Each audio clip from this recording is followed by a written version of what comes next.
Welcome again to Chronically Empowered. And today I'm super excited to have Michelle Irving. I've been waiting so long to finally have this chat with you. And welcome, Michelle.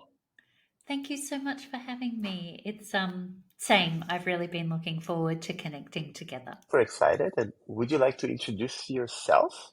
Sure. So my name's Michelle. I work with anybody navigating their career while living with chronic illness. I run a global business. About 75% of my clients are based in the US. And I've lived with chronic illness in a diagnosed way since I was 35 and I'm now 53. So I've done it throughout the whole of my career. And I would have to say that now in my 50s, I'm probably having the time of my life, both working, living, and also in pretty good health. This is actually very encouraging because I feel that many of us, people suffering from chronic illness, we have this different kind of FOMO. Is Yeah. just this feeling that we missed out on life, like those years being bedridden or home-ridden. And I'm hearing more and more from very empowered people like yourself that kind of life can start or be more meaningful at any age. It's very encouraging to me. Yeah, I think that we're taught when we have chronic conditions that life will begin when you get better.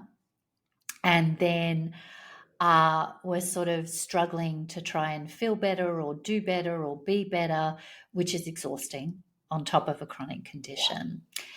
And I think mostly, yes, there's always a physical component, but there's a lot of mental and emotional pressure that is exhausting most of us. And it's actually about learning how to navigate that component of our experience, both ourselves, but also with family, with friends, with clinicians, with colleagues, just that part of the experience. If you can get the skills to work out how to do life in a way that works for you, then things can dramatically shift in your sense of well-being regardless of what happens. This is super interesting. Can you expand a bit more on that? Sure. So I think one of the things is that we have a really totally ridiculous story of illness in culture. So, wellness is seen as a virtue, and it's all about being well in our culture, despite the facts that we're humans and we're made of biological material, which is designed to break down. And some of us have that experience early in some ways. And we're told that it's really over, that there aren't any dreams, that when you feel better, then things Yeah. can begin. And that adds an extremely problematic emotional system for us because we give up hope. We spend a lot of time performing wellness for others or trying to prove that we're trying to get well. And we really attack chronic illness the same way we would, in most of our cases, attack work. Just push, push, push, push, push. So that layers into us an enormous amount of internal and external pressure that we're contending with every moment of every day. When we have a story of illness, which is this is part of my experience and this is what works for me in my body. This is the timing that works. These are my natural gifts. This is where my energy genuinely is. This is what lights me up. This is what exhausts me. This is what drains me. When we have a real clarity about that and we tune into what helps, and my number one question is, what helps here? Exactly where I am. What helps here? When that's the question, then you're getting much more interesting data, much more emotional empowerment, and then things become more possible through that reorientation. But these are very, very deep questions to have with yourself. This is very insightful. And also, I really like your calm demeanor because it's refreshing, you know.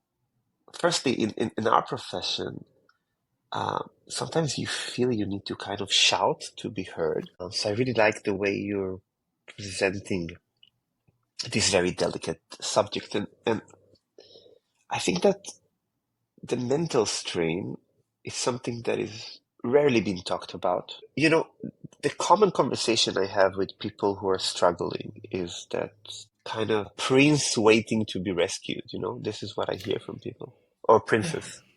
Yeah. Um, and I rarely see responsibility taken. And even when I do, it's usually very, very on point of something that is more, I will get this referral or Yes. I will get this medication. But if you use the same energy, which is important, of course, the health navigation part is Yeah. important, but if you channel the same amount of energy in working on a way out, as we speak, I think it might be beneficial for you. I wouldn't say more, you know, it's very delicate to kind of blame people for wanting to get better in the traditional medical way because this is what we all do. I'm taking medication. Yeah. I'm taking I'm relying. medication. I'm completely, you know, a big advocate for the fact that you should firstly receive medical advice and act upon it and be 100%. critical, of course, and use supplementary and complementary medicine.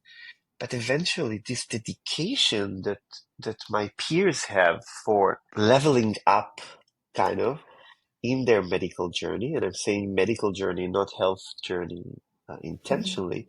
I will get this. Okay, now I get this medication. Oh, now I got Yeah. this treatment.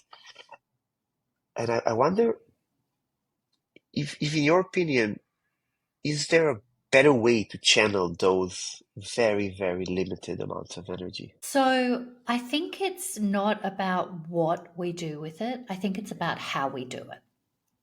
And so I'll give you the example. Uh, I was given medication very early. I have an autoimmune condition of my liver. And what that means is that I was diagnosed very early and it was treated with the inflammation, it was treated with steroids. That knocked me out and I slept 18 hours a day at 35. And I was like, this is not on. So we tried a number of different medications.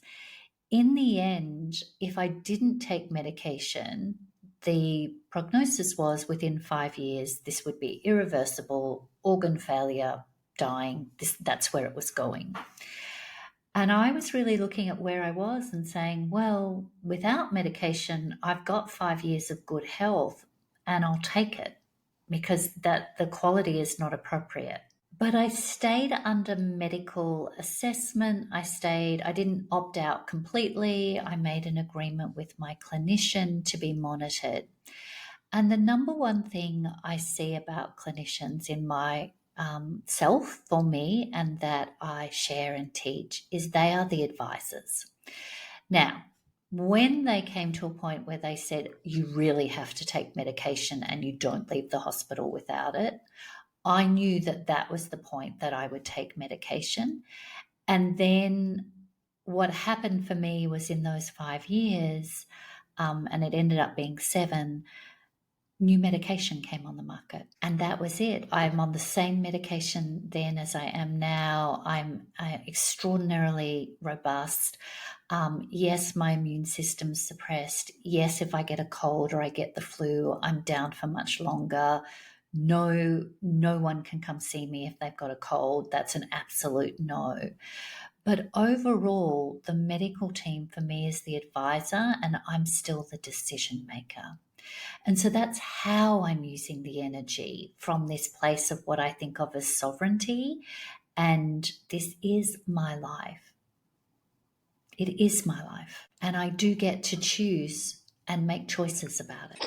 This is really on point. You are the decision maker, and you have a list of advisors. You know, in extreme cases, I call it that you're kind of a consumer in a supermarket and you pick up what you need to get better. But I think this is the extreme form of it, because some people are remain undiagnosed for years.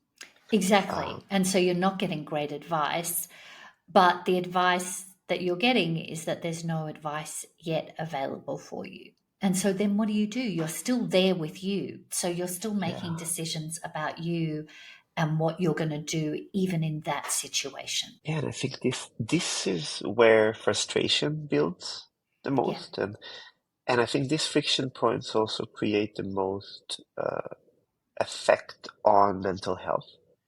Yes. I think that we are, of course, not trained, and this is another topic maybe, but we're not trained to deal with decision making. Sometimes, school doesn't prepare us for decision making in Yeah. life in general, let alone within the medical realm. But when we're faced with diagnosis, I think that there is a feeling of Yeah. lostness, kind of, Yeah. that right. We're just out there in the wilds, and we say, okay, like, is that it? Yeah. Now I am the person who has to do everything by Do myself. deal with this? Yeah. So this is Yeah. great. So what I did for myself in this quite long process is I designed what I call the emotional map for chronic illness because I needed an emotional map, right? There's the physical process, but emotionally, this is tough. Like, this is really hardcore emotional experience. And so I just started asking myself at various points, where do I feel? Like, what's the vision? What do I feel like I am? And the place that you're talking about is, I call it's out at sea. I'm in a little boat. I don't know what's going to happen. I can only see water and I can't see land. And that's an emotional stage as much as a treatment stage. And in that stage, my only job is to take care of myself in the boat. I can't swim to shore because I can't even see land. So this is undiagnosed, this is flares, this is symptoms. And we think that when we're in that boat, we often confuse it and think our job in that boat is to work out the rest of our life. What am I doing about my career? What am I doing about, all of my lifelong finances until I'm 70? What am I doing about all my creativity and all my hopes and dreams? And we confuse being in the boat with, I have to make decisions about everything from this place in the boat. There are three other additional stages emotionally to the boat, and I'm happy to walk us through them, but I'm curious. So there are four stages to the emotional app. The first is the being at sea and being in the boat. Don't know what's happening, only job, be in the boat. Eventually, whether you get treatment, whether you get diagnosis, there is a point where you sort of get the hang of how things are, and you can see this is going to go on for a little while. And at that point, I say, you wash up on the beach. You've got a bit of a handle, even if you're in bed most of the time, you've got a handle on sort of the rhythm of how this goes.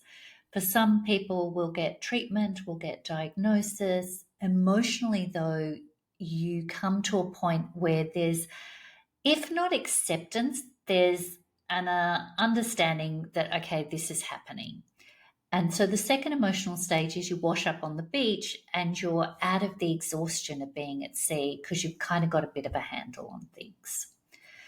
The third emotional stage is that you get more capacity.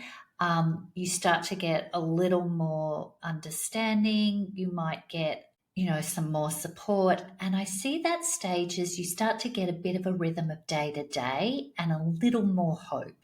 And I call that moving through the forest. So you've kind of got more of this space around you and you're starting to have a little more confidence about the chronic condition emotionally.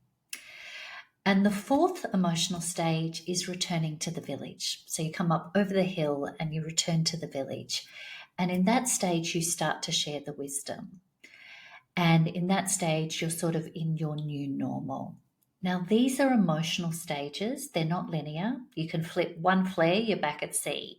You can be at sea, get great medication or treatment. You can be in the village. You can be in these experiences physically, but emotionally, your creativity can kick in when you're at sea. So there's the beautiful, you may know Sarah Rami, who wrote A Lady's Handbook for her mysterious illness. Sarah wrote that book over 10 years, a line at a time in her head, while she was in the most physically incapacitated state. So she was both at sea and sharing the wisdom with the village emotionally.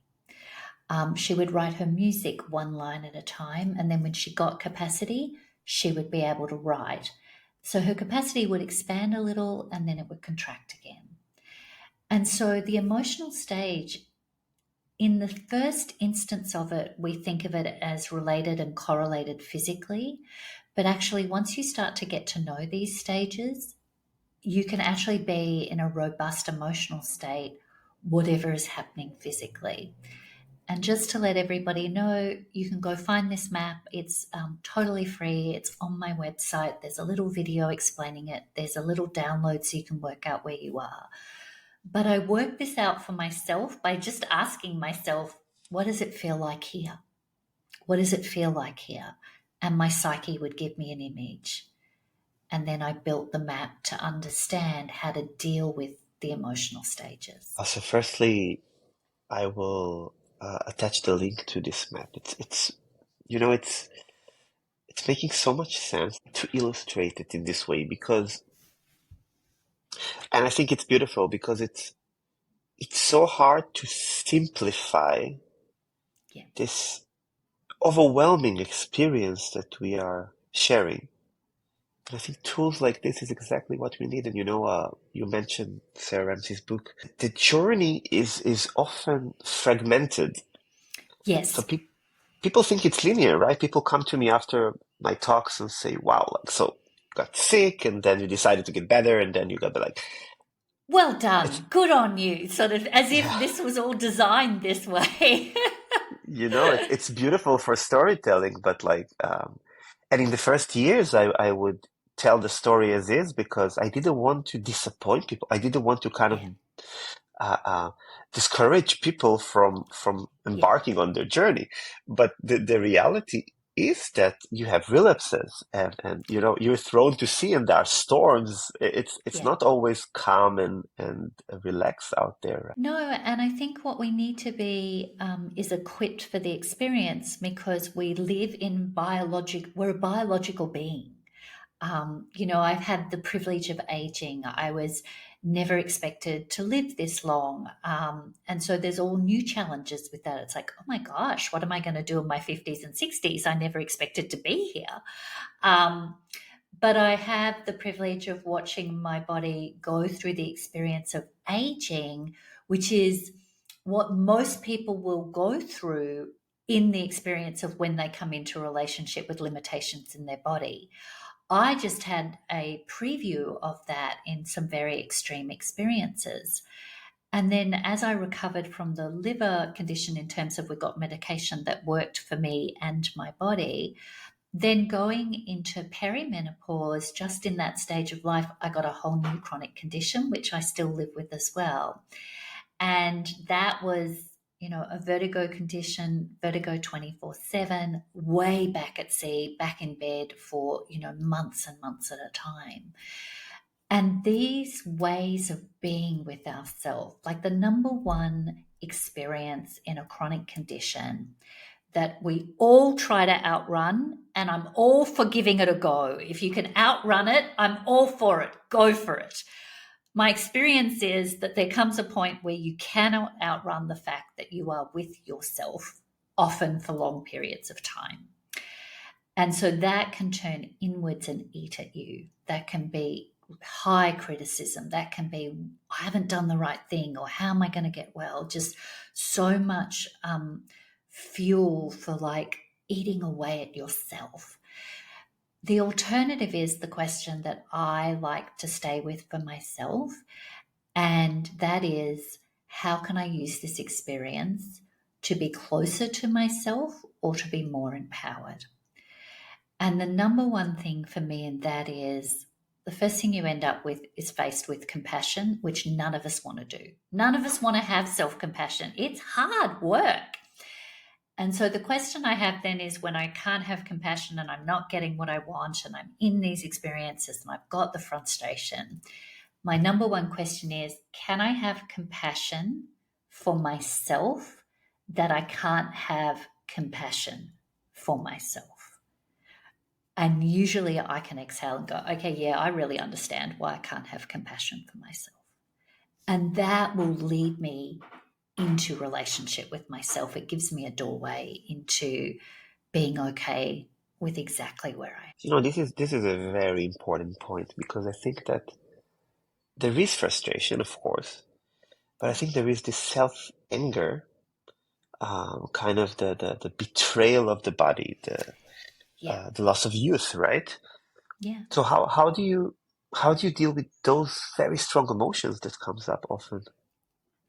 So, me, those questions and the lost opportunity and what's going to happen with my life and how am I going to, what is my life and the irritation and the envy and the jealousy at everybody else going along with theirs. So, in that process for me, I was like, I just want to be connected with my own depth. And this is a place that I can go to.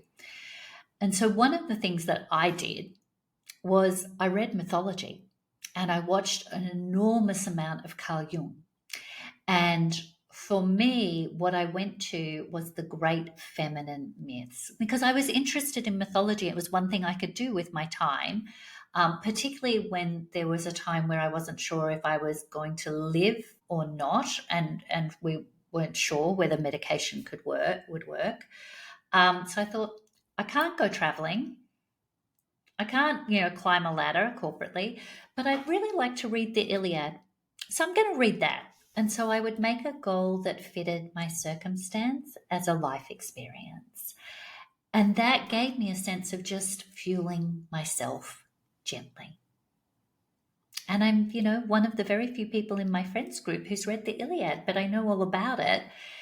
And that led me deeper into ancient feminine myths. And the only stories we really tell in our culture are stories of virtue and triumph, which is why we're also irritated with diseases Right. that get overcome because there's this whole triumph narrative and it really pisses you off if you've got a chronic condition.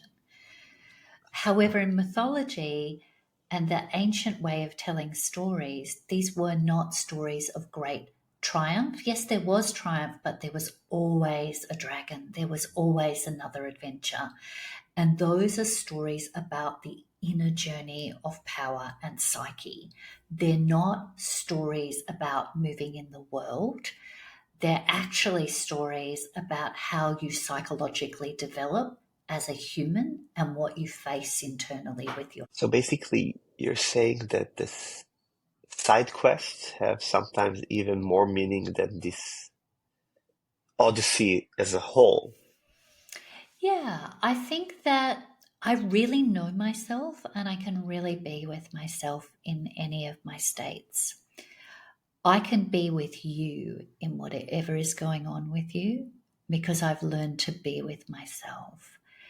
And there is nothing this world needs more than our capacity to be with what's actually true. Because only when we're with what's true, only when we're with, okay, I am living with chronic illness. I don't know what's going to happen. Of course, I'm going to put energy into treatment and follow the threads and amazing things can happen. New medication changed my life, like it did change it, but it hasn't changed the chronic condition that we still need to monitor very closely, and it could turn like that. But I can be with that because that's actually what life is. It isn't some enormous ongoing progression into happiness. The tyranny of happiness is one of the dragons that we've been sold. And it's something that haunts us, this tyranny of happiness. If you haven't done it already, I think that you should formulate everything you just said here in a book, somehow to a book, because I've started, but that's I've good got a because bit on. That's a lot of wisdom there. You know, it's uh, when I was in the majority of my bedridden years, social media was not there yet, uh, Yeah, in terms of, same. yeah, like in terms of, I would not say availability because it was starting. There were Yeah. Facebook at some points and so on, but it was still very innocent. Like I still have friends who even attended my wedding who I met on Facebook as a random Yes. strangers, right? Yes. It was very innocent, very encouraging, but I think that this, like you said, this tyranny of happiness is a beautiful term because um, it's been talked about a lot. But this pursuit of perfection and never showing imperfections, it's something that it's actually making our lives as chronically ill people harder, I think. Because you would think that if you're lying in bed and you have this device in your hand that you can connect to the world, you can be Yes. inspired. But from my kind of limited observation, I think that actually it makes us feel this giant FOMO that everybody's living a wonderful life and we are stuck in bed or we are stuck at home. Yeah. Um, this is very frustrating for a lot of people, and you cannot tell people stop using social media because No, and I already. don't think we're all wired into it now. Like we can have a go and we can have a digital detox. Um, I think what we want to do is curate what we're seeing. And I think this is actually a really important conversation. I think what we want is to be connected with people who resonate with our values and who give nourishing energy to us. And so here's a couple of things. One is social media is how we met. We met on LinkedIn, but it's all social media. Social media is how my clients find and connect with me. Social media, each year I run a summit called the Pajama Interviews. It's so that we talk with people, but who have resonant values. I've met women all over the world, and now I've started to have men in that all over the world. And I curate who I'm in relationship with. We're going to be raw, we're going to tell the truth, but we're not going to sit in the spiral as the only option for life. And that is what can churn you, I think, with chronic illness is it's not about a whole lot of woo woo that makes you feel like anything is possible if you just think the right thing. That's not what it is. It's about being in relationship with people who are sharing content, practical experience about what is possible and the how in ways that actually work for your ambition, for your desire and your body that's possible. And it's very important to, yes, be recognized and validated in the experience you're having, but to be very careful about your energy following a whole lot of moaning and a whole lot of victimization in a way that it's therapeutic to go into what is being felt, and you don't want to get stuck in a cul-de-sac because you want to explore what's there and use that information to then make practical choices for your life. And that's how you want to curate it. And as I'm talking about this curation, we're talking about social media, but this is my life. Like we all want to curate our lives this way because it could be whining, not invalidly about chronic illness, but we don't want to spend the time in the same way that people are mulling over whether the latest shoes fit, or like there's so many things that we as humans can spend our time wasting our energy on spending time in a spiral. And you've got more in you. There is more for you in this world than that. You know, Michelle, it touches very kind of a sensitive point in me because it took me around 2 years to write my first book, Revolution from My Bed, and it was maybe the hardest thing I've ever done Yeah. because I had to dive deeper in back into the abyss, at least Yes.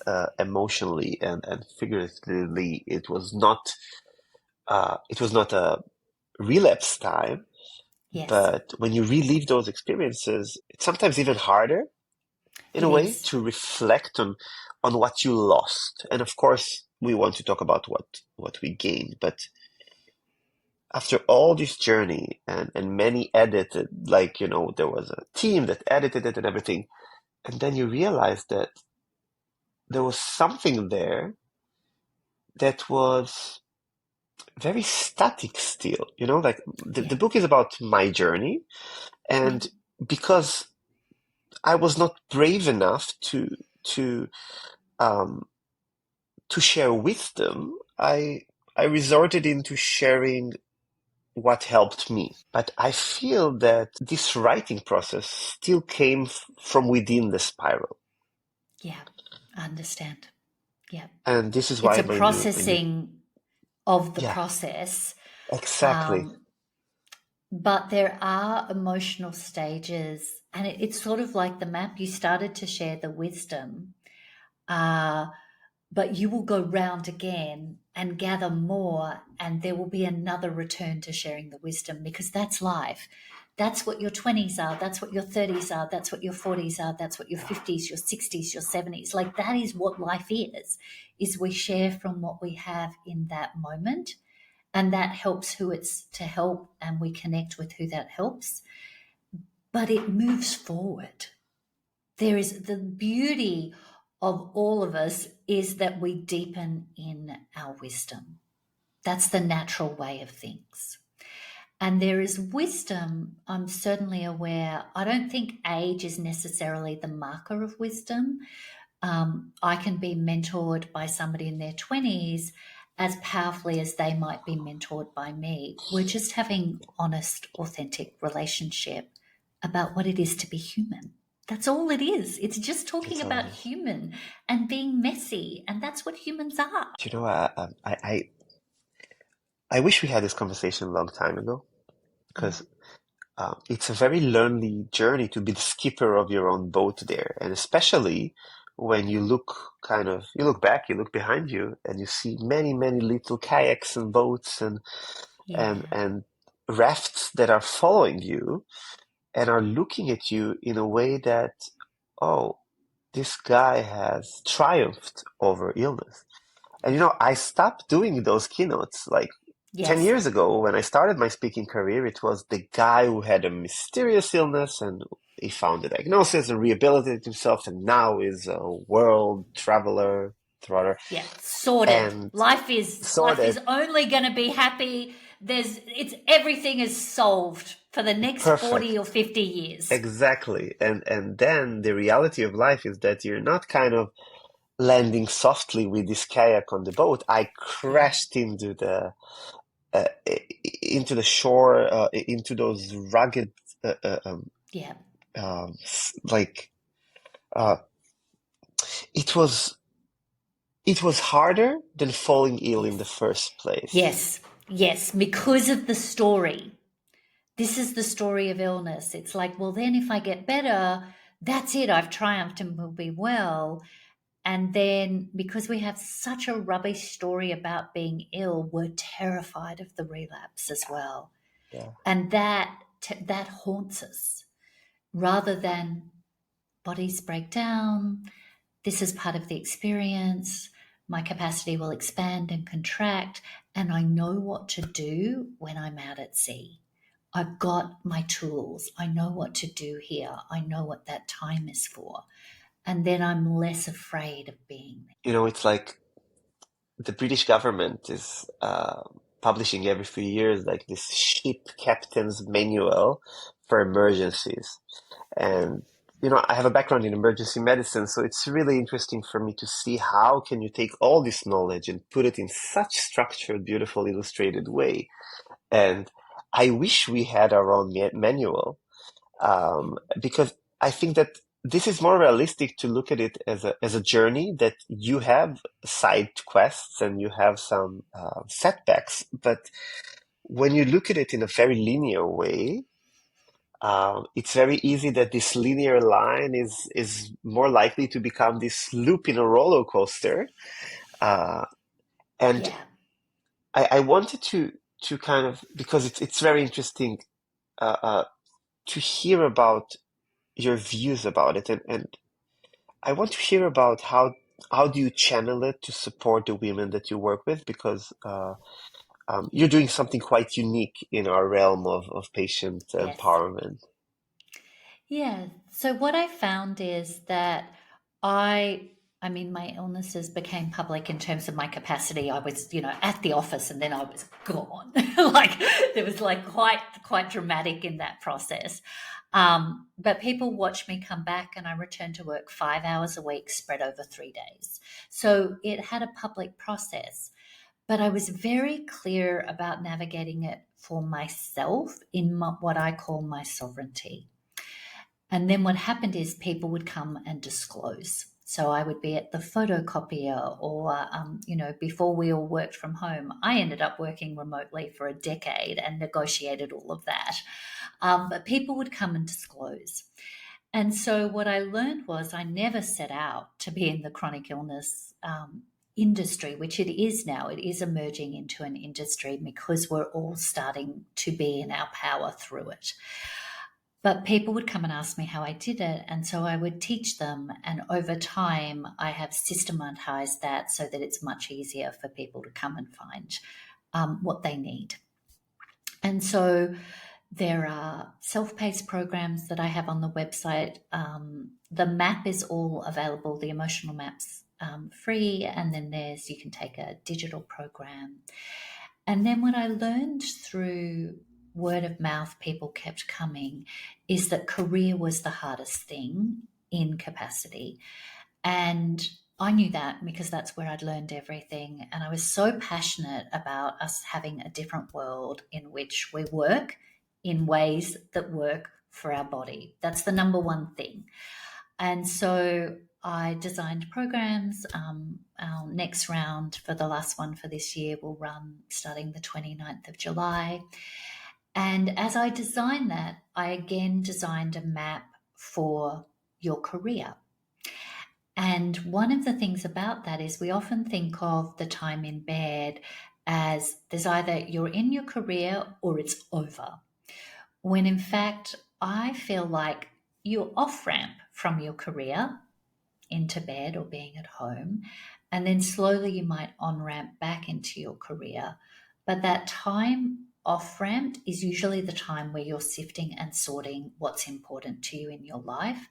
And that deeply informs the other stages of your career. And so when I thought about this program, I'm very intuitively driven. And so the word that kept coming to me was elation. And I was like, I cannot call a career program for people with chronic illness elation. That is just really not on. And so I was with myself saying, why is it that that's the word? And the reason is because when you can do things in ways that work for you and your body, the feeling is elation. That actually is the feeling. When you can work again, even at 5 hours a week when you haven't been able to, the milestone is elation. And so that's what I've done is just take what I've learned. And I have this unique skill to be able to design a map and a process. And I'm not teaching you a formula. I'm always pointing you back to your sovereignty, your wisdom, what works for you, so that you can work and curate your path forward. This is not think this, do this, eat this, dream this, and stop doing this. That's not what it is. This is your power, and this is actually bringing you into a relationship with your power. And I teach you the tools for how to get to that for you. This is really, really insightful because this one size fits all, it's really not working in any field, I think, but especially with chronic illness. You're working with a lot of career women who are, being CEOs or leaders in their communities, and it's sometimes twice as hard to deal with those both self-judgment and the work environment Absolutely. judgments. So I think sometimes when I speak to people like you, I feel that um, even myself, I fell into this. uh, linear advice or wisdom sharing trap, because sometimes I'm writing stuff like, you should do this, and then I feel, firstly, who am I to say you should do something? And second of all, this advice probably is not going to fit everybody in every stage. And this is why I think that this facilitation or more coaching base and custom made is much more fitting people that are in this constant dynamic journey, right? And I myself, I'm shifting into more of just being honest and vulnerable and sharing my experiences instead of telling what to do. And I wanted to say that really the reason that I was kind of forced into giving advice in my first book was because um, neither nor I or the team working with me were brave enough to just have a raw story. It Yeah. had to be this non-fiction, it's another Yes. shablon. Okay, like, yeah, now Yeah. you shared your story in this American fashion of you share it for a few chapters, and now you have to. We say in Hebrew, I'm Jewish, that the rabbi is standing in the synagogue stage and he is preaching the Bible. Yeah, Yeah. now it's your time to preach. And I like your approach that you're not a preacher, you're more a facilitator. Yeah, I think that we're at a time in the lives that we live, at a time in history where it's really important to be connected to the wisdom of what it is to be human. And it's a very messy endeavor to be human. And there's a lot of critique in our culture about just what is normal human experience. Feeling anxious, normal human experience, amplified by a culture. Yes, absolutely. But it's all turned into this way in which we critique ourselves as if there's something else. There's nothing to critique. You're just being human in an experience of what it is to do that. Now, are there things that help you emotionally and mentally? Absolutely. That's the wisdom that is also within humans. And what you're talking about in this give an answer is we're trained to think, I have a problem, just work out the answer and things will be solved forever. If there's ever a myth, that's the myth. Like, this is the most, like, that is the product of advertising. And we have all swallowed that. It's like, solve one thing, guess what? Another thing's going to arise. It's not about having it all solved. It's actually about how do you as a human work with your process of solving and work with the things that are unsolvable. That's it. It's as simple as that. That's the mystery of living. You are in a mystery. You are a mystery to yourself. Chronic illness is a tremendous mystery. And this world needs nothing more than your authenticity to be having the truth of that conversation. That is what would actually change a lot of what is going on. Michelle, this is something that I really want to point out to that um, it's extremely rare for me. And we are talking to hundreds of people in a year. To hear somebody who's not trying to put the right answer in front of people. Yeah. Um, and if I can share one thing from my journey Yeah. for people to learn, is that the actual process of writing a book, which is basically a journal, Yes.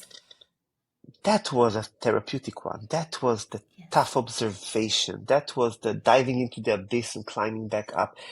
And I think that what happened to me in my writing process and in my speaking process and in my podcasting process is similar to this clash of expectations that we have from society and our authentic self. My authentic self ended the book with this realization that basically I'm suffering also from post trauma, and I went Yeah. on and diagnosed it and treated it.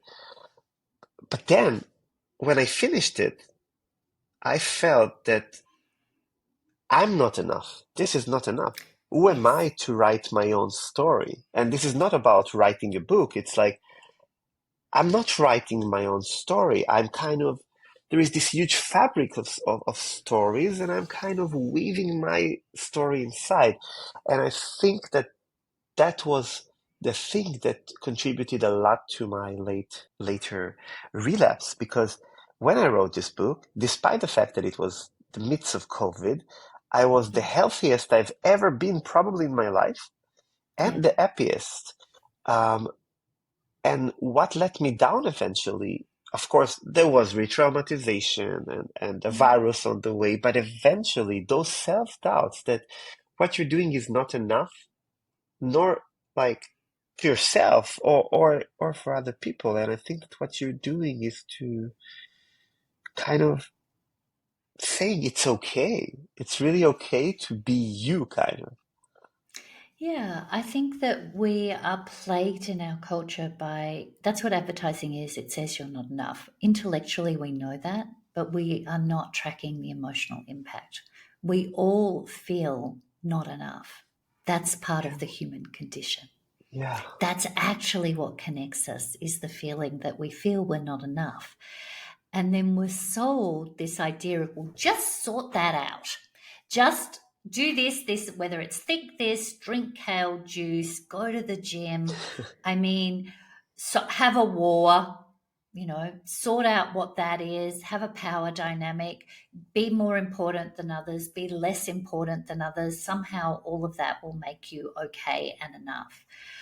And the reality is, we're messy. We're going to feel not enough. And in that, that is exactly what makes us enough. But that is a muscle. Like, that's not something you just think. That's a muscle. That is something I have to lift every day with myself.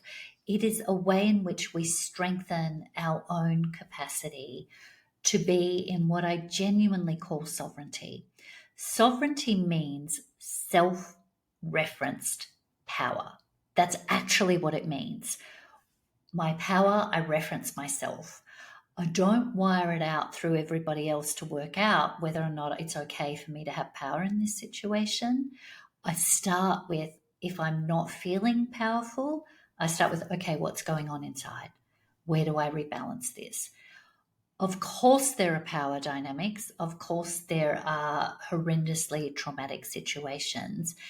And many of us don't live in those circumstances.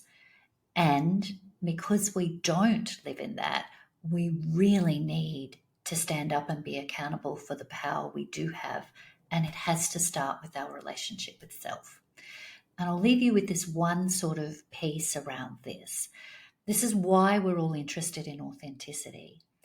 When you are deeply connected to you, you are very hard to manipulate and almost impossible to control because you are referencing you first, not in a selfish way, but in an actual, I'm grounded in me and I'm going to be grounded in me and see what I think of the rocking and rolling rather than just taking it all in and rocking and rolling. I'm going to challenge you there because, like, I'm using a lot of metaphors when I write and speak, and it's kind of facing the winds, Yeah. um, what you're mentioning, because eventually the wind will come, and if you're a Yes. deep-rooted tree, you will swing a bit, you'll lose some Yes. leaves, but you will not be taking apart. Yes. Um, and I want to challenge you with the thought that I have that illness often catches us, especially autoimmune, in those very vulnerable ages It of does. late teenhood or early kind of maturity. And my question is, when we are facing this in those delicate ages, do we have enough tools to mitigate it to a point that it's not taking us all the way into bedriddeness? Absolutely. Because, and I'm not dissing the fact that people are very sick. I'm just saying that you can see people with the 100%. same level of illness that are less functioning and more functioning. Yeah. And I think you raise a great point.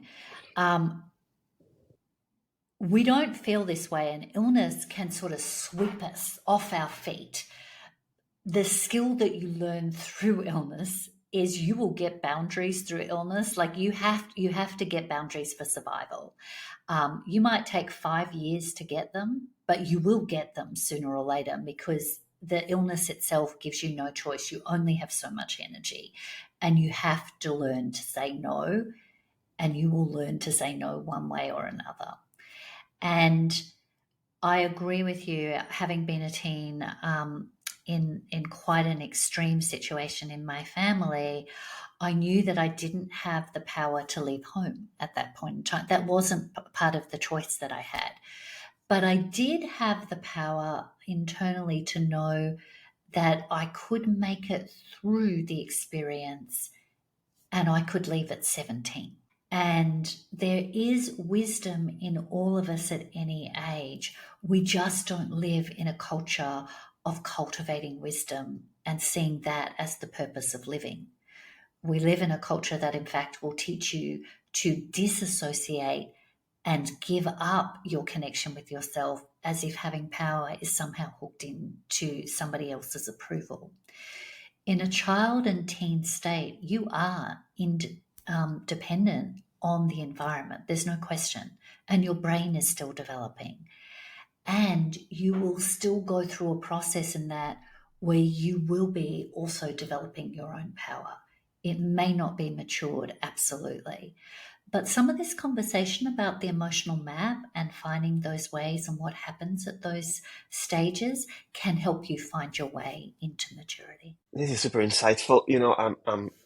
I'm just sitting here waiting for your book to be written so I can learn from it. I think it's really missing. You're from Australia. I'm originally from Israel, and um, in our countries there is also other cultural ways to tell a story. And Yeah. I think that the what's available out there in terms of advice or support, it's a lot of time this like I love my American friends, but and family who lives there, but this American nonfiction way of telling a story, and it's a lot of time triumph based, and it's a lot of time this like I'm gonna slay the dragon. There are not like 100 dragons on the way, and I think this is something that really is contributing to people who are already empowered enough to embark on a journey, but then they're exposed to these materials out there, whatever they be, that tells them that you're not enough. Basically, what you're doing is not enough until you did this. Yeah. And look, just coming back from the US, and this is something you and I share of that digital nomading experience. And as I said, the majority of my clients are based in the US. My experience is that humans are hungry for actual raw truth and what is real everywhere, and no more so than in the US. Most people I speak to and meet know that the system is dismantling and destabilizing them at a very core level. And it is, when I'm talking about navigating your career with chronic illness, I am talking about it mostly in an American culture, which has the worst corporate culture for navigating illness. Like it's just um, is horrifying to an outsider, and it's horrifying to the people living in it. However, I also see that these tools will teach you how to navigate that, and that's certainly my experience. That what if all of us need is this connection to power, even in a culture that tells you your only power is triumph. It's a lie. You know it's a lie. We know it's a lie. And you can get caught up in that, but you just need to consume and feast on things that nourish you and really understand that your knowledge that it is not right in America. um, there are some incredibly abundant, powerful things about American culture. And there are some, the health system is very, very, very difficult. And no amount of thinking yourself positively is going to wish away a $35,000 emergency department bill. So there are other resources required in that process. That's just true. Like that's just true. And how do we move then in that experience?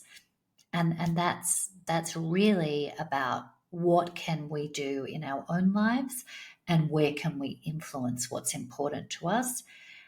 And one of the primary things in a US culture is to understand those clinicians are your advisors.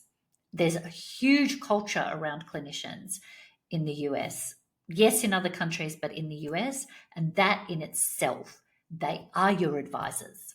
You are the decision And I maker. think that this is probably the best note to end this beautiful hour before we're moving to the last question, because you are the decision maker, and I think this is our role as people who are trying to empower other people, that eventually to help bring them to this decision that they are the decision makers and they have abundance of advisors around them and service provider. I don't like to call it service, but it's so abundant out there. You're like you're in a forest and there's so many fruits to pick. Like you'll never go hungry.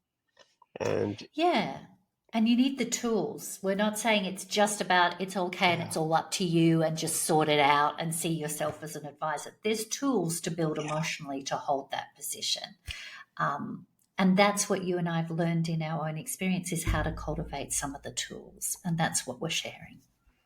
absolutely. And I'm also trying to bring my kind of notion of the voices I've listened to and heard over the years to decision makers. And I think Yeah. the good news is that they're starting to listen, because Yeah. eventually they are affected by chronic illness themselves and their families. And also there is more openness for this rawness and vulnerability. And regarding to what you've said before about the American culture, I think that what really helps me in speaking to people from American culture or North American culture or you know what, in cultures in general, is that I speak uncomfortable truth and I'm very authentic. I'm never insulting anybody, but I think that this is something that is uh, helping to changing the narrative, because if you speak only corporate language, you will never progress anywhere. Um, and that leads me to the final part of our episode today. That has been extremely insightful for me. And usually I like to ask my guests to ask me anything they want, and we haven't prepared it, so I have no idea what's coming. I can't So wait. I'd like to ask you what mystery are you living in the moment in your life? Wow, this is incredible. It's like every recording is just gets tougher and better. Like, thank you. What mystery am I living at the moment in my life? Um, I'm baffled by a process that doctors call somatization, um, which is basically that our thoughts can create symptoms. And because I have POTS syndrome, which is a type of dysautonomia, so my autonomic nervous system is completely disrupted. When you combine it with PTSD and you combine it with some sort of somatization, it's really the worst vile cocktail that you can ever taste. It's really not a good combination. And I'm baffled by this mystery that every time I get frustrated or disappointed or any strong emotion that comes in, immediately I have very strong physical symptoms. And I must say that I've been ill for 20 years, but it's never been that bad before, and I don't understand why. Yeah. And that's the mystery you're currently living in with the physical health. And it also sounds to me like it's a mystery about life. There's something about what is life now with this experience. Thank you for asking this. This is very interesting to reflect about what is life with this experience. Michelle, it's been incredible. I just love to meet people. You see these personas on LinkedIn, and everybody seems like larger than life, but eventually we are all good people who are trying to help other people and help ourselves. And this is why I started this little project to talk eye to eye level with people like you, and just to learn what's out there. We are in this village sharing knowledge.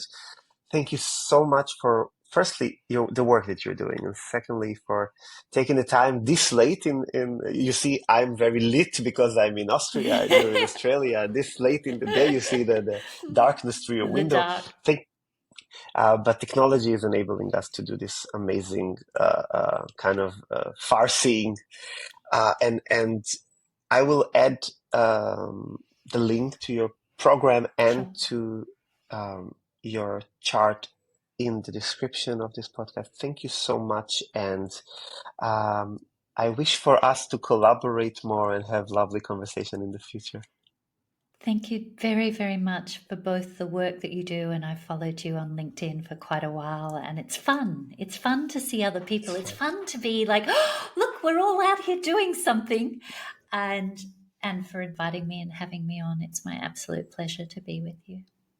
Thank you so much, and have a good night there in Australia. Thank you. Take care.